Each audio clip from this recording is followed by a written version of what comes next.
Hiztetaldiak.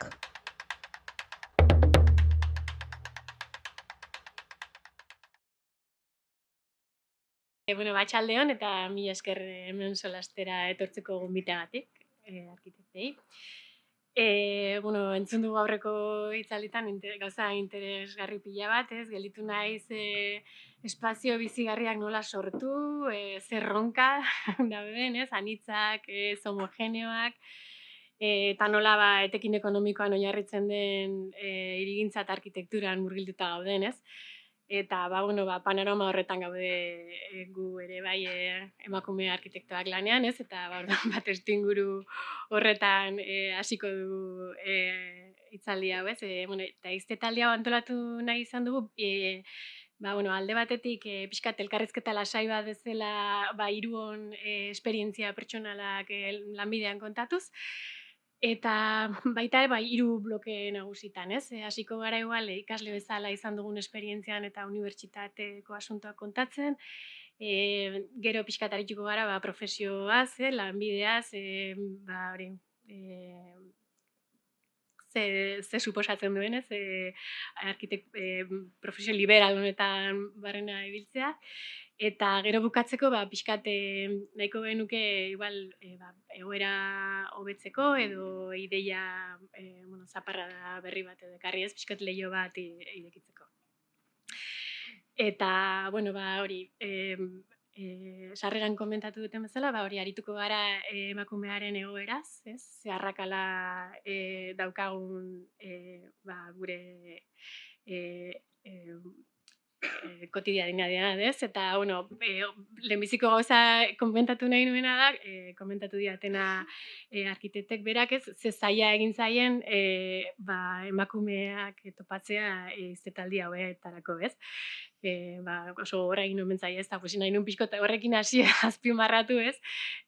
Hori, emakumearen bisibilizazio zari garen horretan, pentsa ez, beraiek saiatu dira hortan eta izugarri kostatu zaie panel hauek betetzea, ez? Eta hori aldarrikatu nahi nuke, ez? Eta, bain hitz egingo dugu, ze arrazoi eta zergatikote, ez? Eta, hasteko pixka bat lehendabiziko blokearekin, ez? Egungo argazkia egiteko pixkat norberaren ikasketa garaiko egoren errepasoa egingo dugu, ez? Eta, hemen gaude Itziarrek 88an hasi zuen karrera, nik 2001an eta Aintzanek 2015an, ez? Orduan ikusiko dugu gauza desberdinak etorriko direla eta, ez? Eta nik pixkot sarrera bezala kontatu nahi nuen hori aitortu nahi dut, atzera begira, ez, nik karreran nengoela, betaurreko moreak ez nitu jantzita, orduan ez nintzen kontziente izan, zelako ze egoera jasan itun, eta ze igual erreferente falta izan itun, ez? Eta geroago, polikiago, sartu nahi hasi nahi hartzen, ez? Egoera horretaz, ez? Eta, hori errain nahi duen. Eta, emango diote Itziarri hitza eta kontatu dezala pixka bat bere ikasle esperientzia eta zergatik ikasi zuen arkitektura eta horrelakoa. Zergatik hasi nintzen ikasten arkitektura, zer erabikin, uste izan da erantzune gero ikasketa askotan erantzun berdintxu izan da, ez? Nire kasun ez dut erreferente familiarrik, kasu askotan erreferente familiar bat izaten da arrazoietako bat. Eta, tipiko de marrazketa guzantzat, matematika ere bai, ez dut ingeniaritza egin nahi, eta arte derrak ez da, orduan, erdin zer dau, arkitektura da, orduan, ikasle honan nintzen, da arkitektura ikasiko dugu. Eta gero, astentzea eskolan, eta ja, topatzezun panorama, oso gorra da, ez? Eta gero, hori, ikuspegi betaurreko more hori jartzeako nire belaunaldiko denbora asko pasatu genuen, jantzi gabe betaurreko. Eta orduan, lehenengo urte horietan jasan genitu nola komentario matxista izugarri pila bat, eta gaur egun, horiek, zure ematen, eta gutzat etzan etzan txamurra, hori bizitzea, beti tipikoa, senarren bila geunden, ez emakumeok arkitektura ikasten, ez, eta ja bigarren mailan oraindi hor zaudete, oraindi ore ez duzu senarrik aurkituta. Holako gauzak entzun ditugu karreran zehar, eta momentu hortan ez zion ez da batzorde bat nunbaitea keja bat egitea jute, eta ez zizegun ez da buruetzen, gaizki hartzen genuen, baino ez genuen nola reakzio bat sortzen. Eta, bueno, ez dakit kontatu igual oin zure partea. Bai, bueno, nik ere bai, egia erran hori baditutola anedota batzuk igual deseroso sentiarazten indutena, baino gero benetan ez duzula esku hartzen, ez? Eta egia da, bueno, orain ikustea generazio berriak ze argi daukaten eta ze nola dabiltzan, egitz gusto ematen du da. Eta, bueno, aintzane konta iguzu zure ikasle esperientzia. Bueno, nik lehenik eta behin eskertu nahi diet arkitekta taldekoei egin zidaten gobiapena, eta barkatu ze orain gazteleraz jarraituko dut. Ze gai honetan, hauekin moldatzen da hobeto gazteleraz, barkatu. Vale, a ver, entonces, la pregunta, ¿por qué elegimos arquitectura, no? Bai, vale. Pixka bat horren inguruan. Vale, pues a mí también, como a Itziar, me gustaba más la parte, como antropología, filosofía, bellas artes, arquitectura. Bueno, arquitectura no tenía mucha idea que englobaba, y mi aita me dijo que sí me gustaban todas esas materias y todos esos asuntos, pues que la arquitectura englobaba todos estos y tendría que tener en cuenta todos estos factores a la hora de diseñar. Y pues me gustaba crear, dibujar, como de cómo se presenta la realidad, pues poner un poco de mí, ¿no? Cómo transformarla, o con una parcela, qué puede suceder en ella. Entonces, bueno, yo me lo he pasado muy bien en esta escuela. Me he podido ir a Japón de Erasmus, he tenido profesores y profesoras. En castellano me consta que no hay tanta variedad, no hay tanta mujer irakasle, pero en euskera creo que está un poco bastante parecido. Y bueno, a mí mi asignatura también fue una de las que más me llamó, fue Hirigintza, que es donde, bueno, ahí se encargó Koldo de hablarnos también sobre urbanismo feminista, y donde podía yo ver más que podía aplicar esta inquietud mía o estos intereses que yo tenía, ¿no? A través de la arquitectura. Pero sí que es verdad también que estamos un poco huérfanas de referentes, porque, bueno, como en toda la historia, no se ha considerado a las mujeres como fuentes legítimas de conocimiento, y no es que no fueran parte de la arquitectura, porque, como han dicho muchas veces arquitectas, están ahí. O sea, las arquitectas están en la historia, han propuesto diseños, han diseñado, pero se han encargado de taparlas, esconderlas y ocultarlas. Entonces, esto es una decisión también de la escuela, de querer sacarlas a la luz y aprender de ellas y considerarlas fuentes de conocimiento. Entonces, bueno, eso así más o menos, así como de primeras, ¿no? No sé.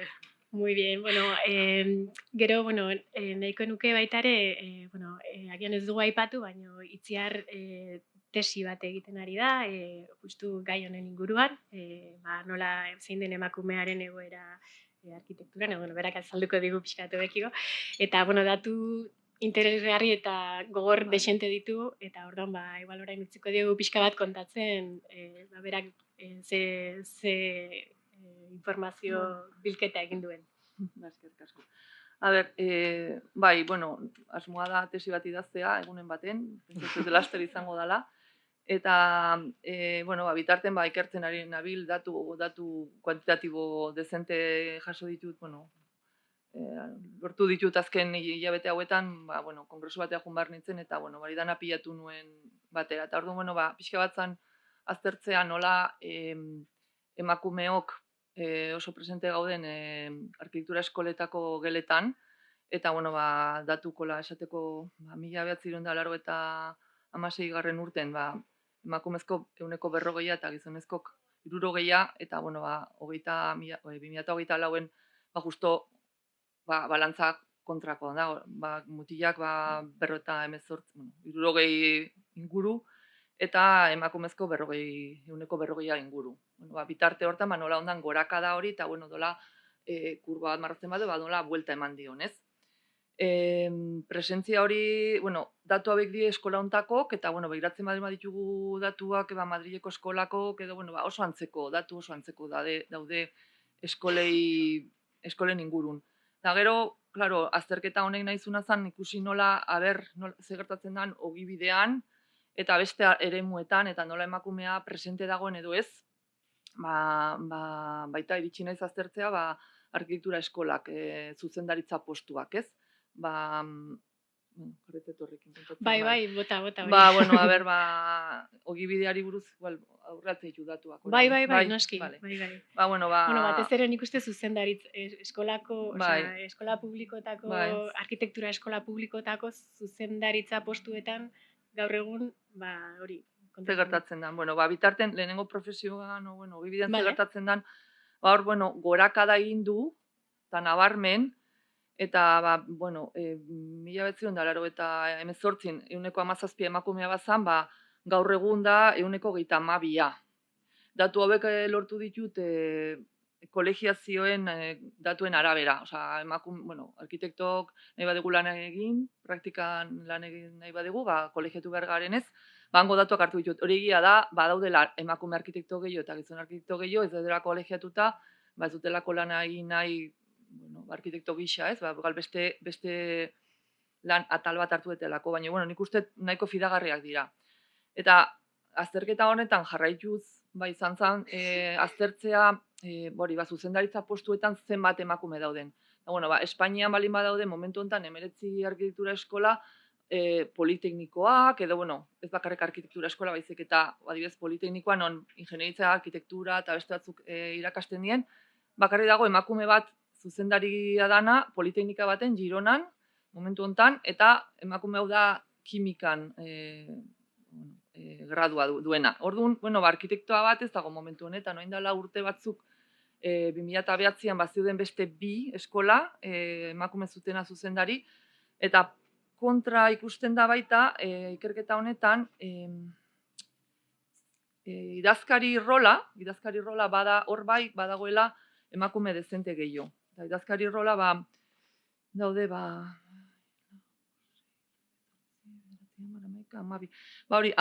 eskola non badagoen emakume bat idazkari akademiko postuan.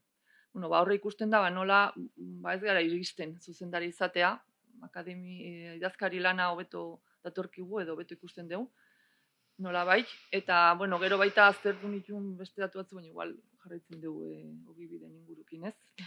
Bai, hori, pixka bat hori, nola eriginen pixka bat erreferente faltaz edo, orain gehiago daudela, baina oraindik ere, igual, zuzendaritza edo botere postuetan, arrakala potentea da, nabarmena da, eta orduan pixka bat hausnartuko dugu aurreratxo edo saiatuko gara hausnartzen zergatikote, ez? Ez dugu, segurazki erantzunik topatuko, baina, orduan, pixka bat hurrengo blokera salto egiteko, hasi gara pixka bat mundu profesionalean solasten, eta nik aipatu nahi nuen, adibidez, gure esperientzia personalan ez guk arkitektura, nik ere nahiko emakume gure nire klasean, igual ez hainbeste oain bezala, baina baziren pila, eta bukatuta gero zenbate jarraitu dugun, ez? Galdera importantea.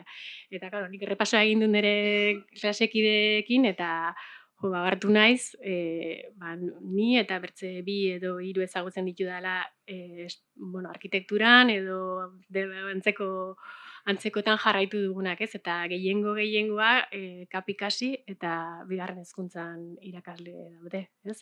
Eta horrek eman dit golpe, errealitate kolpe importante bat, ez? Eta egia da nik ere, ezakit, beti badaukat karta hori gordeta, ez? Eta beti pentsatzen du, nozpaitagian hori egin beharko dut, ez? Dagoen egoera horrengatik, ez? Baina, pixka bat galdetu nahi nizuen zuei ere, adibidez, zuri aintzane, zurekin ikasitako emakumeetatik gutxi gara bera mai guzu diagnosi bat nor jarraitzen duen, bueno, Ni lehenen? bale, batzuk lehenengo, bai, oso ondo. Bai. Bueno, a ver. Lasai, lasai. Bueno, ni naiz nagusiena, igual, kontatzen dut ez dakit. A ber, nire belaunaldi guk atera ginen karreratik eta normalena zan estudio baten sartzea laneat. Berez, ja gaunden lanen. Normalen karreran bitarten gaunden lanen, eta de hecho askotan gertatzen zan, zendula karrera amaierako proiektu egiten lanen gaundelako, eta bueno, lana zegoen, da lanen gaunden, eta ezkenen ja, jefek esaten zuen, bueno, bukatuzu karrera ja, behingoz, eta orduan hartu ja zure denbora karrera bukatzeko. Da hori gertatu zen, ere ingurun jende asko gertatzen zaion. Da orduan, bueno, geunden hor lanen, da jarraitzen gendu lanen, bueno, nire kasunan bide pixkat ezberdin hartu nun, master bat ikastea jonitzen kanpoa, eta bueno. Da gero, buelta nintzenen oraindik 2000 urten, baina lana bat zegoen, iritsi eta hori, aste beten zukezun bi aukera lan, ja, nik aukeratzeko estudioa edo beste estudioa. Baina beti estudiotan, beti izan da autonomo, hori, falso autonomo edo kontu hori, eta hortan ebaita ni gafas, ni moradas, eta ez gendun ezen jarri gor lanen, jarraitzen gendun lanen. Eta, bueno, gero krisi iritsi zan. Eta krisi iritsi zan, 2000 eta, bueno, baita zan, lanen hastea, estudio baten zan, zubi nolabait gero zure estudio propioa zabaltzeko. Orduan, normalana zan, arkitekto izateko estudio bat izan bar genuen. Orduan, danok geunden paus hori emateko prest, dola ez. Gero, gutxi batzuk sartu ziren diputazioan edo, bueno, administrazio nolabait. Eta, bueno, krisi iritsi zanen, hor danok, kriston disgustokin ibili ginen, ez? Lanik ez zegoen, batzuk, ja, bolada hortan ja, geunden momentu baten, non ja, familia aurra genituen, ikasteko plan B hori irakaskuntzan sartuko naiz plan B bezala, da nogoratzen duela hor bezala, ez? Bestela, beti dago beste refugio bat, eta, bueno, hor baino, klaro, ikasi behartzen master bat. Eta zen bai diru eta bai denbora hori egiteko. Eta, bueno, batzuk egin zuten, beste batzuk ez, eta gure belaunaldi izan zen, gero sartu ginen algen modun, eta pasatu genuen krisi hori algen modun. Bueno, dano bezala, ez? Baina, bueno, bakutze bere bizi momentu horretan. Eta, bueno, hori izan zen, gure izan zen gehien bat, estudioetan lan egitea. Eta batez ere, eraikitzea vertikalen. Etxebizitzak edo. Bai, etxebizitzak. Bueno, orain salto egingo dugu, nik uste dugun aintzan etorri zaigu, ez da lan kontua oraindik, baina, bueno, bere TFG-aren inguruko gogoetak eta konklusioak kontatzeko, ez, gai honen inguruan egindakoa delako.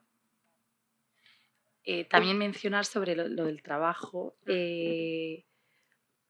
No sé de qué manera, no sé si ya se está haciendo ahora, pero yo pienso que el último año de carrera igual estaría bien que nos introdujeran un poco, que nos explicaran cómo está la situación actual del mercado laboral, con lo que nos vamos a encontrar, o que viniera hasta el Colegio de Arquitectos, que nos explicaran si queremos ser autónomos, asalariados, como que nos explicaran un poco esta situación con la que nos vamos a encontrar y qué decisiones podemos tomar. Porque la situación, al menos lo que yo he vivido y compañeras, amigas mías, es muy precario y somos obreras sin trabajar en la obra. Entonces, bueno, o sea, cobramos el mínimo del convenio de arquitecta o estamos como delineantes y también pues contratan mucho estando de prácticas, como si estuviéramos de prácticas, o cada 6 meses. A mí me pasó la segunda vez, bueno, la primera estuve falsa autónoma con unas condiciones pésimas, un trato pésimo, y la segunda me despidieron 7 días antes de hacer los 6 meses, porque pues, contratan a la siguiente otros 6 meses y así van enlazando y encadenando. Entonces, pues que si no puedes contratar, no contrates y listo. Pero eso, o sea, como que juegan en esa línea, ¿no? De la ilegalidad y que es legal realmente, pero porque sea legal no quiere decir que sea digno. Entonces, bueno, no sé de qué manera, igual entre los jóvenes también, pues como conociendo esta situación del colegio, igual es desde ahí, ¿no? Como que tenemos que participar e involucrarnos, pues para que no estén solo los señores que están y que los jóvenes también, pues, pelemos por nuestros derechos. No sé, yo esto lo lanzo así un poco Y sobre el TFG, que es donde yo abordé más el tema de la mirada de género, de la perspectiva de género en la arquitectura, porque siento que también tiene que ser interseccional, si no se sigue oprimiendo a lo mismo, lo que queda fuera de la norma. Yo proponía un teatro de drag queens, o sea, yo restauraba y ampliaba la fábrica abandonada Grandes Molinos Vascos de Bilbao para crear un teatro de drag queens, ¿no? Y como que esta intención al final era pues ceder un edificio que es icónico dentro de un entramado de una ciudad, cederlo a una dinámica que ha estado siempre en la clandestinidad. Y al final, pues eso hace que esté presente, ¿no? Dentro de una sociedad y generando así un lugar pues, inclusivo, igualitario, que fuera del control y de la represión. Es que esto, claro, contaría mil cosas de este TFG, pero básicamente es eso. También creo que en la escuela se respeta, ¿no? El género y el feminismo, pero creo que se da por hecho también. Realmente no nos acercamos a otras identidades o a otros cuerpos y como que esa mirada o ese pensamiento, al no trabajarlo, se descarta. Entonces creo que también esos referentes los necesitamos para sentirnos parte de la arquitectura, ¿no? Al final, si tú creces estudiando a los 4 señores de siempre, tú a la hora de desarrollar un proyecto no sientes que se vaya a tomar en cuenta tu idea, tu proyecto, como que ya vas directamente pensando que tu compañero es como que tiene la alfombra, ¿no? En el camino una alfombra puesta para que todo lo que él proponga sea aceptado y tú tienes como que hacerte valer o cuestionarte mil veces más si lo mío tiene hueco, porque como no nos están mostrando el hueco que han tenido ellas o el que no han tenido, pero lo que han hecho lo han escondido, es como que ¿tiene sentido lo que yo estoy haciendo? Y es como, pues claro que sí, porque hay necesidades que no se han atendido y no se ha mirado bajo, o sea, como a través de esos ojos. Entonces, bueno, es que tengo un poco, bueno, eso. Vale. Eta, bueno, igual pixka bat zure esperientziarekin jarraitu orduan, behin lan hori egin duzula, ez? Igual hain hain aitzindari batekin edo rompedor batekin, ez? Gero, nola topatu duzu zure mundu profesionalerako egin duzun saltoa, ez? Abismo hori, bueno, pixka bat lehenago kontatu duzu, baina, bueno, pixka bat ze kontatzen aldi guzu horren inguruan.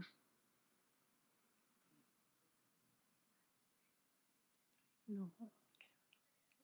Vale, venga.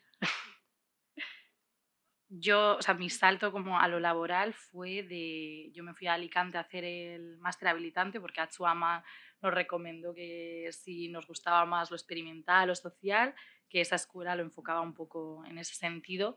Entonces yo fui a Alicante y ahí te hidratuaban un poco a qué tipo de arquitecta quieres ser, ¿no? Realmente podías hacer cualquier tipo de proyecto siempre y cuando llevaras a cabo la arquitectura entendida como una disciplina que se extiende.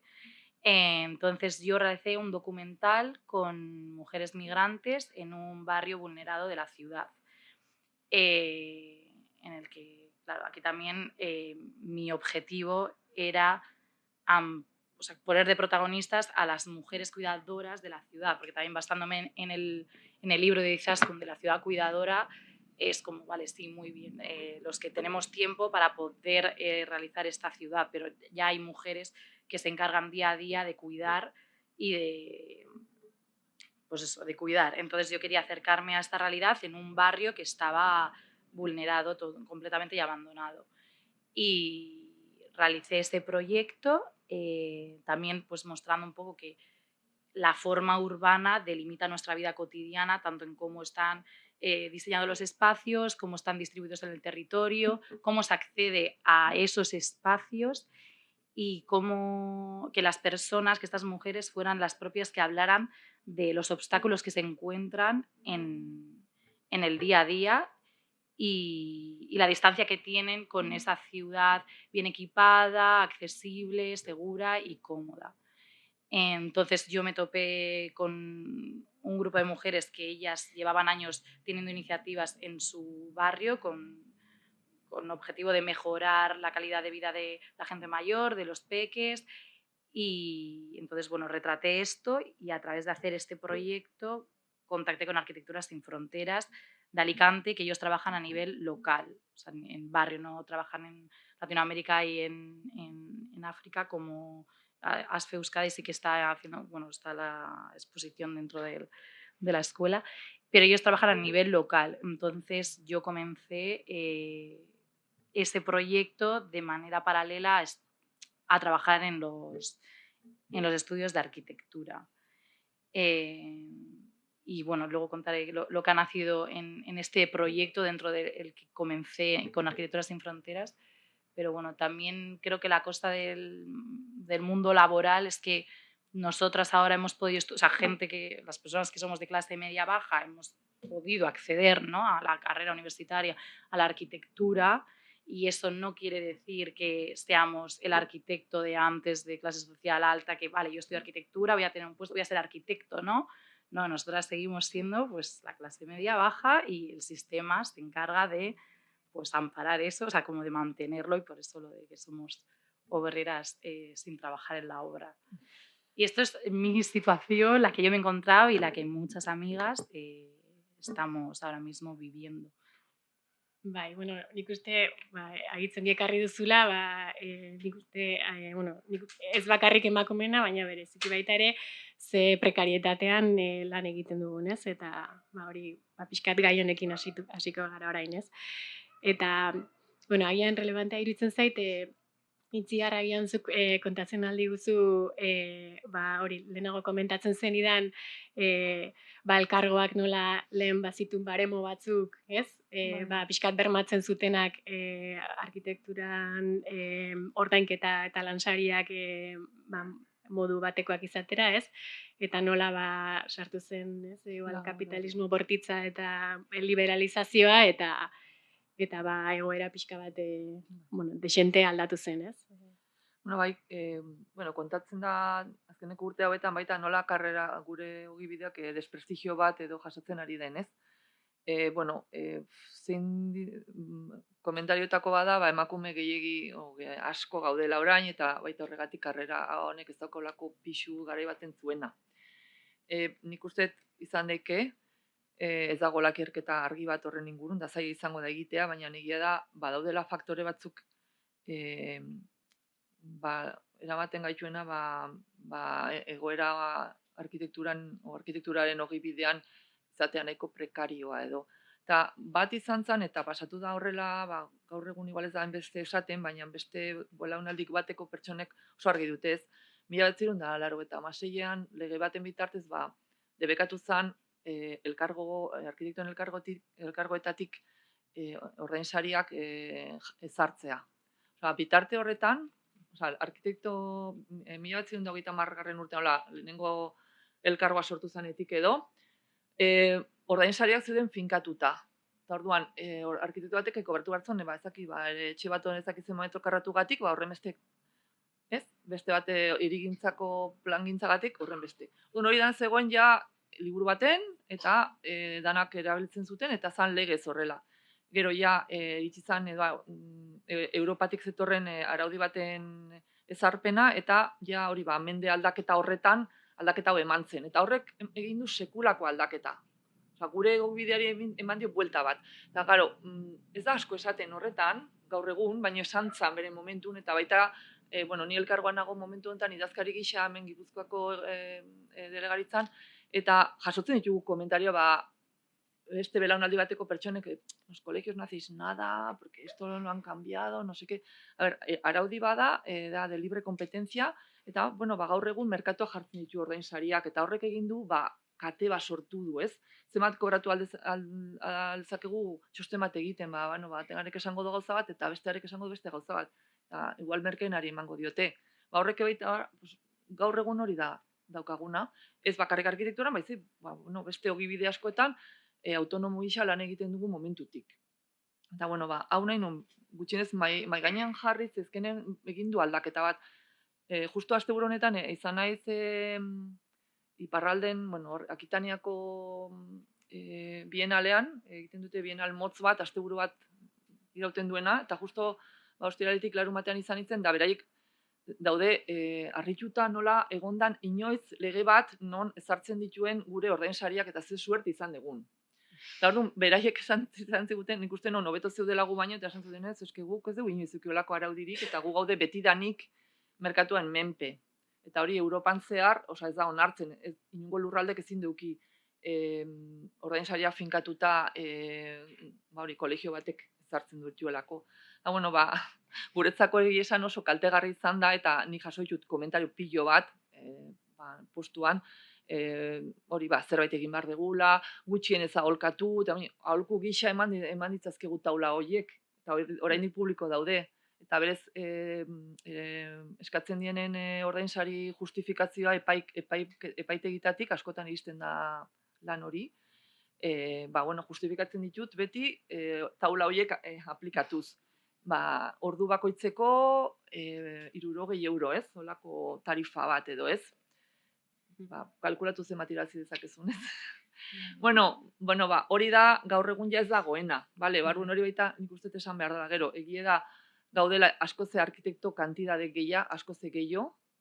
Gipuzkoan, hor egin genuenen ikerketa izaskun jorratzen zea, orduan Gipuzkoa bakarrik aztertu genuen, eta 1970ean zeuden guztira 38 gizon eta 3 emakume elkargon.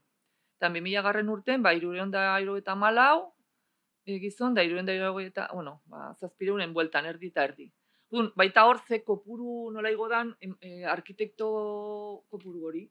Gero, lana badago gehiago garai hartan baino, eta diversifikatu bada ere, baina ez dago proportziona garai barten zegoen proportzio hori.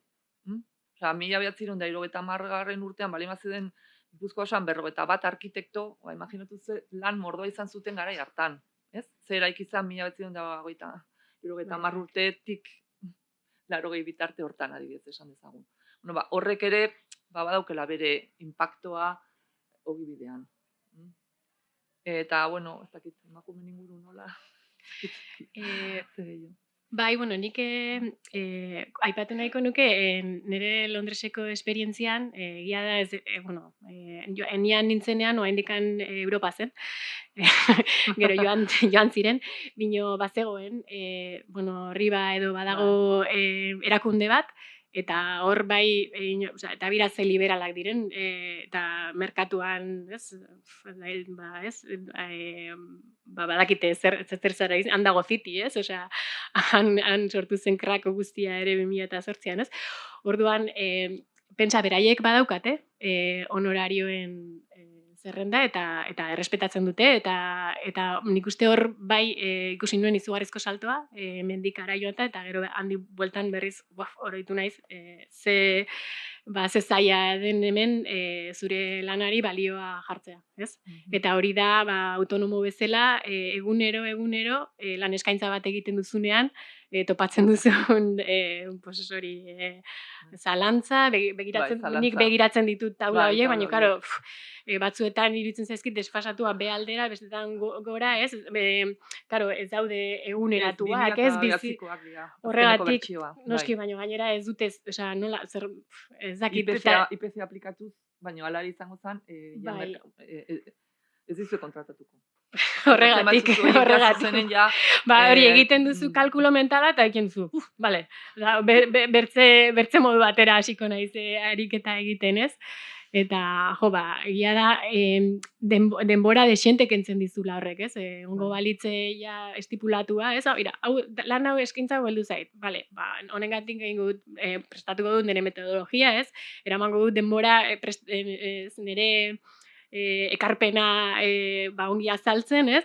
Baina naiz egonen hor, raskatzen, sartuko ditut ezagizen bat ordu hemen, ezin dut hemen, eta gero beti gainera, pentsatzen duzuna baino gehiago, hori da bertze gauza bat konbentatu nahi nuena, gure lana dela, teknikoa, gitz teknikoa, gainera geroz eta lan gehiago suposatzen duena, ez? Araudia bihurtzen ari delako, inork manejatu ezin dezaken masa handi bat, monstruo bat, ez? Baina era berean kreatiboa da, ez? Eta orduan, horren nik uste ez bakarrik arkitekturan kreatiboak diren lan guztietan topatuko dute erronka hori, ez? Nola baloratu edo nola jakin hau pentsatzen zenba denbora emango dudan, ez? Azkenean, ezinezkoa da, eta gero hori gertatzen da, ez? Pentsatzen duzu, hau 4 ordutan egin dut. Eta ez da sekula ez da egiten, ez? Eta ni batut urte batzuk, eta oraindikan ez dut lortzen benetan bira, ikusten dut balantzean nik pentsatzen duna eta benetan egin dudana, eta beti egiten dut gehiago, ez? Eta, bueno, hori konpartitzea ere iritzu zitzaidan, pixkate anekdota bezala, ez? Eta, bueno, gero lanbidearen inguruan ari garela, aipatu nahi nuen baita ere obra, ez? Lehen pixka bat hizketan aritu gara horren inguruan, ez? Nola, agian emakumea erosoago sentitzen garen bulego lanetan, ez? Idazkari lanetan, eta igual ikusten dugu gure burua igual errazago partaidetza lan baterako, edo ez pixkate gisa horretako lan batean, baino agian obran, edo behintzat ni deserosoen sentitu izan naizen ekosistema da, ez? Eta, bueno, nire esperientzian, karo, egia da, igual delako niretzak nik uste parterik maskulinoena, ez? Gizonezkoen, igual, azken hilar merkatuan, oraindikan nahiko gizonezkoena da, ez, aspektu askotan, ez, baino obra bereziki, ez, eta nola topatu naizen, hori, egoera nahiko deserosotan, zeinetan, nik agindutakoa egiteko nahi banuen, nire tonoa desente aldatu behar izana, ez, eta gero nik nahi ez dituen jarrera batzuk hartzen, ez? Eta karo, horrek deseroso sentitzen zaitu, eta orduan nik uste atzera botatzen zaitula, ez? Eta ez duzu, zara hain gustora obra gai baten, ez? Eta nik hori oraindikan kriston konfliktoa dut horrekin, ez? Osea, nahi dut, baino ez dut nahi, ez? Eta, bueno, ezakite, igual itziarzuk izan duzu ere bai obran esperientzia, edo seguro baduzula igual obra eta bulegoaren arteko... Bueno, a ber, nik esan barret, nola ikusi da nola geletan, edo eskolako geletan dauden 160 emakumezkoak, eta gero ogibidean 132. Dun, salto horretan ze gertatu da, ez? Dun, salto horretan ze gertatzen da, etzea kolegiatzen, beste zerbait egiten dizulako, eta claro, kolegiatzen batzea, vertikalen ere ikitzea da, edo, bueno, horizontalen, ez? Urbanizazio bat, eta obra jutea da, ez? Orduan, nik ikusten dutena da, azkeneko observatzen nahi junez, azkeneko urteotan emakume asko, ogibidean barruan azaldu dira perfil berriak, ez? Hori parte hartze prozesutan bideratzeko emakumezkoa gaude. Hezkuntzan asko, bai unibertsitatean, bai bigarren hezkuntzan, beste arlon batzuk ezakit aholkularik ezakit esan, estudio askotan marrazten, baita, eta gero ja norberan obrak eramatea, halako ardura, eta oso prozesu intensoa da, eta egon bartzea prezio ordaintzeko, ez? Orduan, ezakit, humanizatzea obra ez dut esaten, horrek ez esan nahi handaudenak, ezakit, etxaiak, ez, obra juteak, horror, ezakit, ez da, hori, baina nik uste baita, obra baita gauzak aldatzen ari dira, nik hori hartu nahi. Eta, behin txarla baten, nik ikasle nintzenen antolatu nituen aspaldia, olako txarla batzuk, eta emakume batek, arkitekta batek kontazun, yo voy a la obra y como no sé, para que esté más tiempo en la obra, los hombres siempre hablan de fútbol. Y yo pues hablo de los hijos y así hablo con el más tiempo para quedarme en la obra más tiempo porque yo quiero mirar cosas que igual no me da tiempo. egia da, belaunaldi bateko, nik entrevistatu nituen lehenengo arkitektak Euskadikok, eta haiek esaten zuten, obra jotzen ziren, como muy alegremente, hola, baina hori, beak, yo me subía todo al andamio, hasta embarazada. Beti da, belaunaldi hortan nahi du, gizonen pare, baino aratago, osea, ya, embarazada, y me subo al andamio, ba, casi no subas. Baino, claro, baino eske, ala ere, badagola jarrera hori garai hartan da. Nik bain ikustetena da, ba, obran jarraitzen du, ba, bueno, nik bain ez dauket obra momentu hontan, baina badagoela emakume gehiago obran, baina baita da zerbait, egon behar zala prest, zuk esan zu, zeudela zuetzat zala oso gogorra, egon zala prest, ba, bueno, ba, inposatu barra aukezu, baina hori, ba, garrasik egin gabe, no? Osea, beste modu batea. Eta hori ikasten nahi geha. Nik usteet ikasten nahi gehala. No? Esperantza hori ikusten dut. Bai. Ez dakitzuke aintzane zerbait esan nahi zenuen horren inguruan, edo... Bai. Lasai, O sea, el ejemplo que os he comentado antes, ¿no? Bueno, bai, noski. Vale. Nik uste hori aintzanek badula, emakumeak obran pixkanaka edo agertzen ari direneko adibide bikain bat. Kontatuko digu. A través del proyecto que os he dicho que comencé, bueno, con el documental, toqué las puertas de Arquitecturas, es que no es lo que os he dicho antes ya, que toqué las puertas de Arquitecturas sin Fronteras, me cedieron poder comenzar, pues yo por mi cuenta, un plan de participación y empezar a dibujar la regeneración urbana. Yo, claro, tenía mucha relación con las mujeres del barrio, entonces esto lo fuimos construyendo juntas. Y porque ya son ejemplos, el documental es increíble, solo salen ellas, yo lo recomiendo un montón, porque es todo lo que aprendemos en la escuela de urbanismo, pero a través del hacer directamente, o sea, son ejemplo de cómo cuidar un barrio y de cómo hacer que la gente se responsabilice. Bueno, entonces, a través de este proyecto que sigue en marcha, es en Alicante, en Juan 23, se llama el barrio, ha nacido otro proyecto dentro del proyecto que se llama Las Revocadoras. Entonces, consiste en que Las Moradas es una red nacional de mujeres que trabajan en la construcción, que son albañilas, formando a 15 mujeres de este barrio y de esta zona en revocos para contratarlas. O sea, son mujeres que están en situación irregular y entonces son mujeres formando a otras mujeres para trabajar en la construcción. Entonces, bueno, yo pues comentar este ejemplo porque también pues yo creo que desde la escuela tener este tipo de proyectos, o sea, conocer este tipo de proyectos está bien para poder enfocarte, ¿no? Y ver las otras alternativas que hay como arquitecta. Y yo esto lo noto mucho en las intervenciones que fui haciendo en el barrio a poquitos.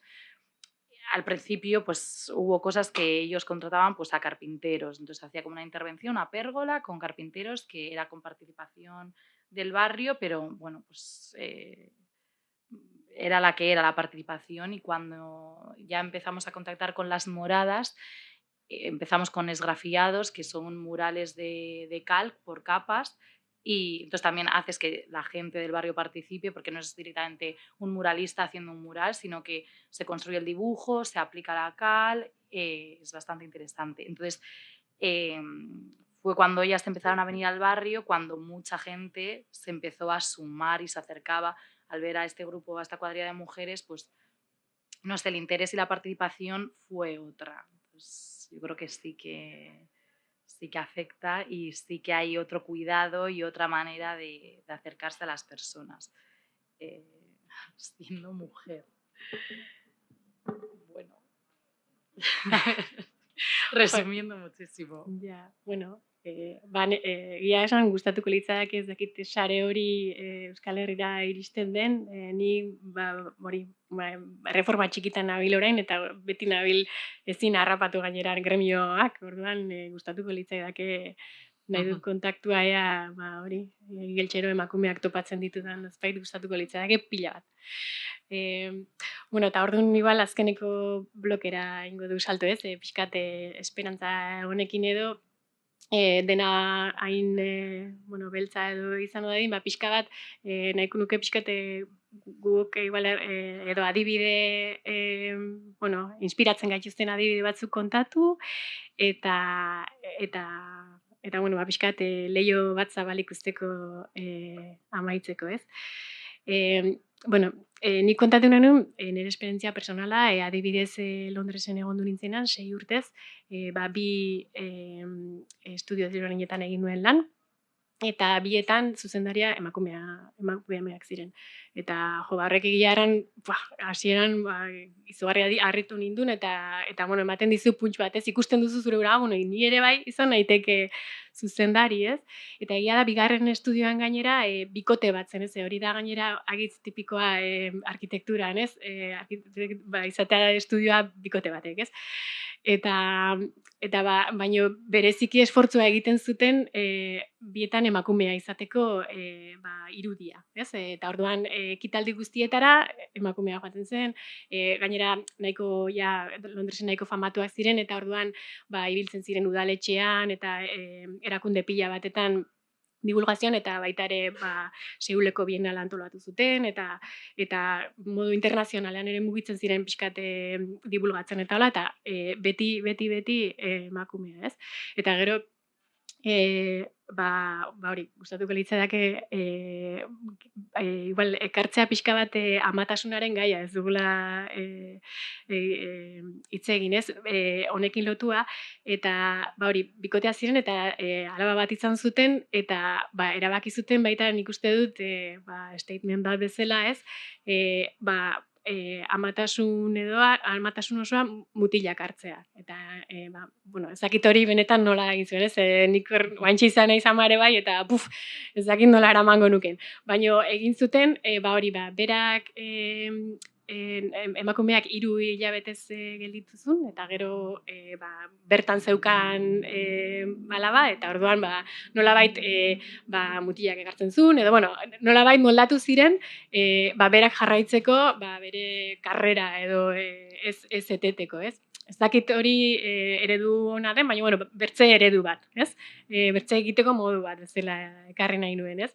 Eta igual, hori, itzuliz pixka bat, hori, nola emakume asko uzten duten arkitektura, ez? Ez dakit karrera bukatu bezain pronto, edo ama izan nahi dutenaren plana iristen denean, ez? Eta hori adibidez, igual, Itziartzuk ere kontatzen aldi duzu zure esperientzia eta zure inguruan gertatu dena. Bai, bueno, amatasuna da momentu bat non beste bizitza bat hasten duzu. Orduan, gure belaunaldin tokatu zen baita krisikin aldi beren, orduan tokatu zegoen bi gauza haur txikiak bizan etxean, gehi lanik gabe geratu, orduan, guain pentsatuta perspektiban, igual bizi izango bagina lurralde bate, ezakit iparraldeago dauna, ez, zakit beti pentsatzen zuan hobeto bizi diela, edo erreztasun gehi daudela olako gozak egiteko, igual izan bartzan aukera esatea, ez dauketen lanik eta dauketen aurrak, igual ez lan egiten eta nago aurrekin, eta hori beharren ibili ginen, lan bila eroen parean, eta aldi beren aurrak zaindu nahi horretan 100% horretan. Orduan, klaro, 100% bi gauza aldi beren ezin digin. Orduan, hori hartzen zea, urtek pasa hala, eta bueno, bada momentu bat baita estudiotan galdetzen dizue, ez, hala bat daukezun edo, ez, segun zea din daukezun. Eta, garo, balin bauzketzu ja bi esaten du, bukatu du honek, eta honon hartzen dugu. Garo, baina balin bauzketzu bat, galdetu zu intentzioak, eta hori gure belaunain tokatu da, ez, hori, bauzketzu zenbala bat, bai, eta bat, ez dakit ja kurrikulum edo galdetzen dizue entrevistan, da, orduan, bai, segun zea din, eta ja bi umekin, ja pertsona hau egonkor geratuko da hemen. Gero aldein nik, zentidatzen nunan, baina beste gauza zen. Da orduan, hola beti dago oso presente amatasun kontu hori, eta gero aizkenen izaten ge autonomok aldi beren. Orduan, izate autonomo, falso autonomo eta ama eta krisie, etzan oso momentu bikainez. Eta hala ere, nik uste, edozen kasutan, hola, esatezula, kesi amatasun oporroiek, bajak ematizun senarrai, edo, bikotei, formula horiek bai, baina azkenen aurra gaixotu egiten die baita, eta gauza asko gertatzen die, eta ez da bakarrik ume hori onbardala batekin ez dakit da beste kalidade, eta hori oraindik ez egun lortu. Gure gizartek hemen asko betu da, egia da nire alaba batetik bestea, baina baja aitaren baja balimazan 5 egun, ez dakit, 3, gero iritsi izan izatea 2 aste, oain ja, pues dakit zen badan. Orduan, bueno, urratsak ematen ari dira, baina badagoela hor egoera bat, eta gero badagoela baita sensazio bat, nahi badezu, karrera bat egin arkitekturan ordu asko sartu behar dira. Eta aur bat badezu, eta nahi badezu aurrarekin egon, barratxaldea zure lan egun bukatzen arratsaldeko 4etan, asko jota. Ola, uterritan, da gero ja ez zaude lanen. Eta horrek askotan sentiatzen zaitu como, culpable, ez lan bezain beste egiten, baina, a ber, beste gauza bat egiten duzu. Baina hori ez da oso onartuta. Ezken finen zure postu hortan, egongo da beste norbait, egongo da lanen iluntzeko 8 arte. Eta horri ematen zaio garrantzia, ez? Orduan, ez da bakarrik arkitekturako kontu bat, arkitekturak eskatzen do asko. Proiektuk egitek eskatzen do asko. Lehiaketak egiten nite kuento. Ez da, daia, gau pasak egitea, eta gaina ordaindu gabe, eta nik ez ditut egiten lehiaketak egin ditun, eta ja ez dut egiten. Eta horri gehitzen badiozu, zure alabak lorik egiten uzten edizula, justu entrega duzunean, edo nik gaur hau egin behar nuenean, justu gaur egun da gaizkilo egin. Baina hori da gauza bat, orain dela gutxi hartetzen komentatzen. Kasi ezkutatzen zen, lan egiten zinen erdi lotan, porque gala gau hortan egin dituzulo 3 ordu, olau, baina ez da gau pasa da aurra gaixo da, orduan, segunda ze ambientetan ez da kontatzen, eta orduan, baita ez dago oso ondo ikusi, eta gero, jende guztik ez ditu umeak ez da, da gauza bat gertatzen zaiola gizarteko parte bati. Orduan, horre baita badago beste hori, ez, beste batek amike me kuentas, ez da nire asuntoa. Hori ulertzen de baita, eta badago beste pertsonatu badoela prest, emakumeok Euskadin oso berandu izaten ditugu aurrak. Bueno, arkitekturan batez ere, eta arkitekturan nik uste batez ere, hori da nire ez dazkit datuk, baina bada. Bueno, nik uste sensazio dela ez, hasten zara esperun ja noiz izango duzun egonkortasun bat, ez? Dirudi hori erakutsi dizutelako ez zure gurasoetatik, eta itxoiten, ohartzen zara, ez badut eukitzen, ez egonkortasunean ez dut eukiko, eta egia da, fisiologikoki emakumeok ere lehenago erabaki hori hartu behar dugula, ez? Orduan, badugu bertze... Nik konturatu naiz beste lurralde batzutan emakumeek... karreran zehar eukitzen dute. Eta arkitektak die. Eta ez dakit zergatik gu gaude, ez dakit daukegun kultura bat, egonkortasun hori, etxeak kotxea, ez da izan gauza, eta orduan bai, eta, klaro, nik ikusi beste lurralde batzutan, jende, dakit, erabaketek hartzen ditu errezago, amatasunen ingurun. Ederki. Bueno, itzuli zela pixka bat, negatibo geratu zaigu. Baina, itzuliz pixka bat positibora eta adibide interesgarrietara. Nik kontatu nahi nuen,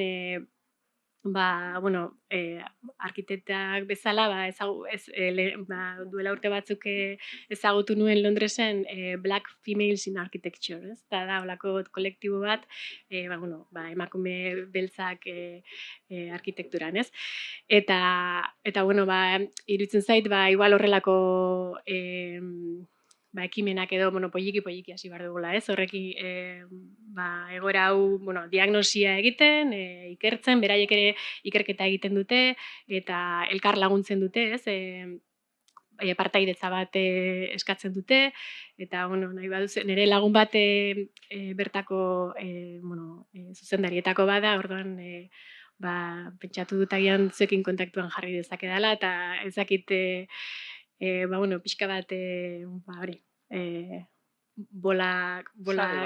sare bat sortu dezakegun. Sarea da, guztitako da importantea. Lagu sarea, eta olako ekintzak, olako iniziatibak jakinarazi behar eta ez geratu hemen bakarrik, ezakit gero honekin ze plan daukezuen, ezakit zabaltzeko noa, edo ezakit gaur egun dana gaur egun dana daukegu ez, olako gauza txiki baten, ez?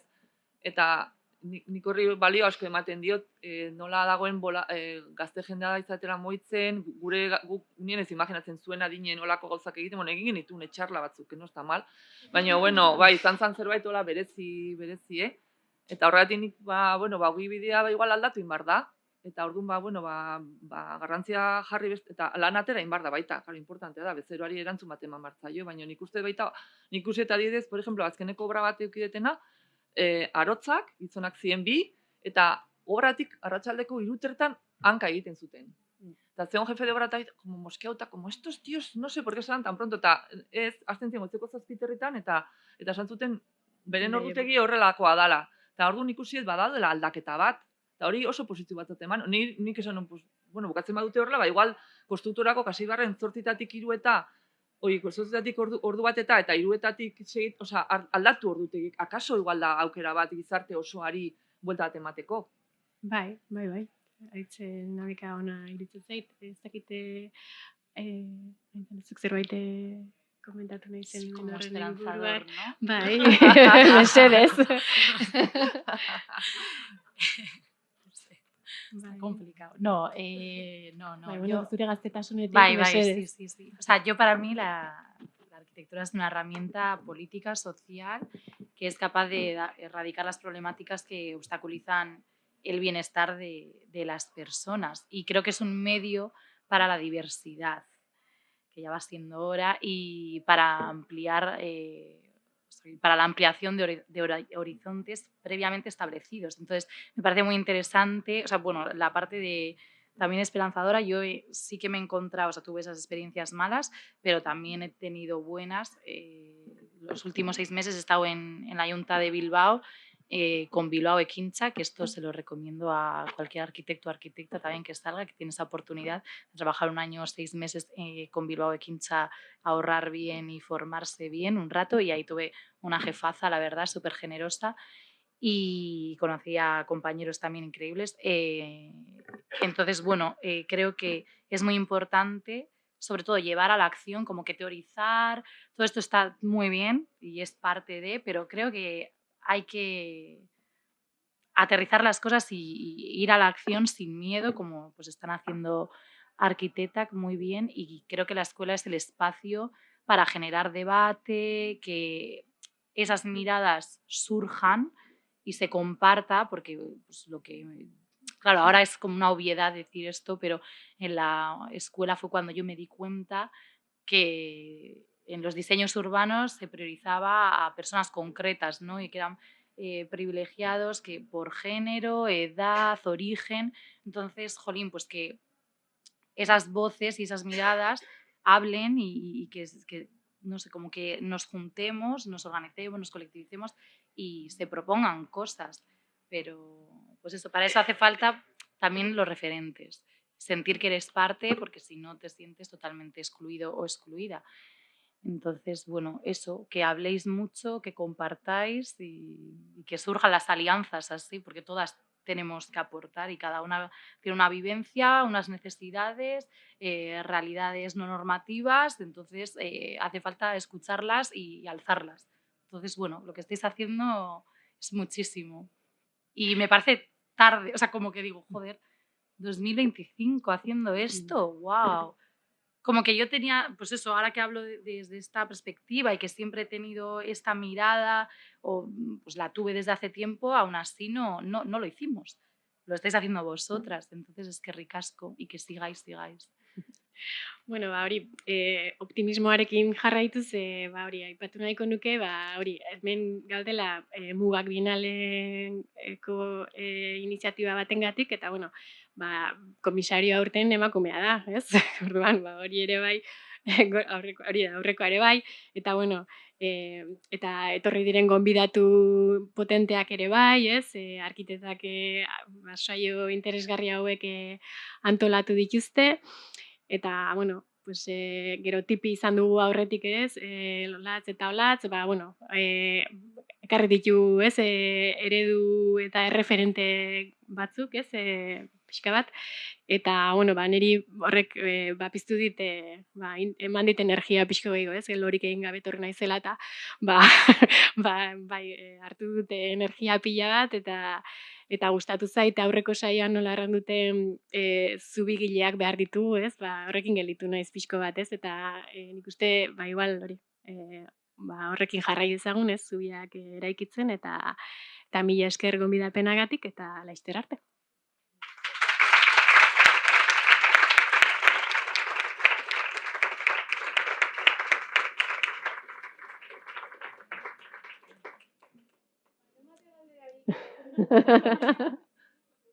Hausnarketarik.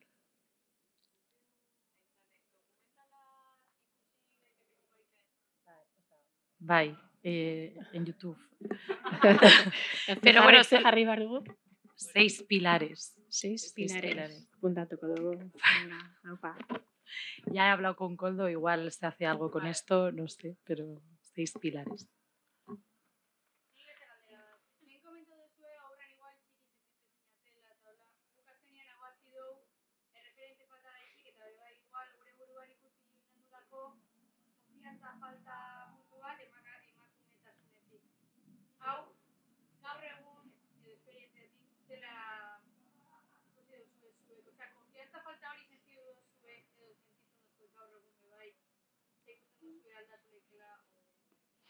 Nik egunero. Baina, bueno, igual baita da nire izakera, impostora sindrome, erran dizut, jaso nuen emaila honetan parte hartzeko, eta lehenengo pentsatu nuen, ez nola. Eta gero pixka bat, eskerrak ez nula momentun erantzun, eta igual pixka bat hausnartu nuen, eta pentsatu nuen, bueno, eta denak ez erraten badiegu, eta gero gainera kontatu zen idaten hori, hori, sartu nintzen, baina bai egunero, eta obran batez ere, igual sentitu naiz arrotzena, igual Londresen batez ere, ez, ze gainera, igual, bueno, zantzen agitze egoera espezifikoa, ez, igual, karo, hango langileak ja erabiltzen duten ingelera eta nire zera, hartzen ninduten karrera bukatu berriko ikasle bat bezala, ez? Eta nik uste, ez zirela hartzen igual, orduan, karo, hori superatu behar nuen, ez? Demostratu behar nien, ez, nik arkitektoa naiz. Eta bukatu dut, eta badut. Gero, kontra, askotan, badakizu, bili behar duzu pixko bat, ez? Gauza bat egiten utzi, baina bertzea borrokatu, ez? Eta hor gogorra egin zitean. Egia da, hemen eta orain ja, egoera hori ez dutela inbertze pairatzen, baina, bueno, obra txiki-txikiak egiten ari naiz. Eta egia da, hori, eguneroko igeltxeroak eta, hemen gainera euskaraz, eta, xamurragoa da. Osake, ez da intzaia. Posible da. A ber, nik somatzetena da, oraindik badagoela emakumeen aldetik ez dugula ikusten gure burue neurrira, ez? Mailan. Elkargo postutik tokatu zait, azken aldi honetan topatu nahi izatea, adibidez, lehiaketetako epaimaikide izateko pertsonak, eta beti eskatzizue, guain dela gutxi Donostiko udalak eskatu dugu, emakume izan martzan. Buelta pilo bat eman ditugu. Eta deitu diet emakume proiektura potentek egiten dituzten pertsonak, eta zantzan bere erantzune, no me siento cualificada.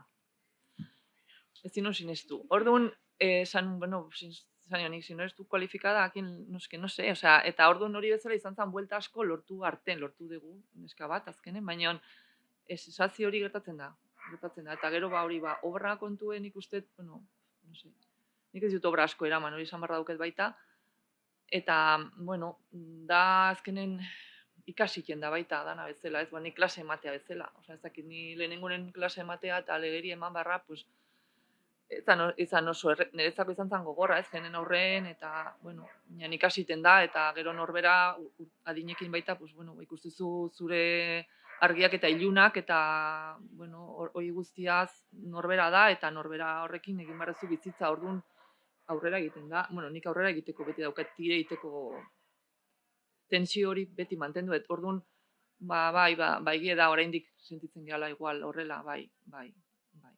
Eta gero, gertatzen da, segunda zein dan zure ingurunea.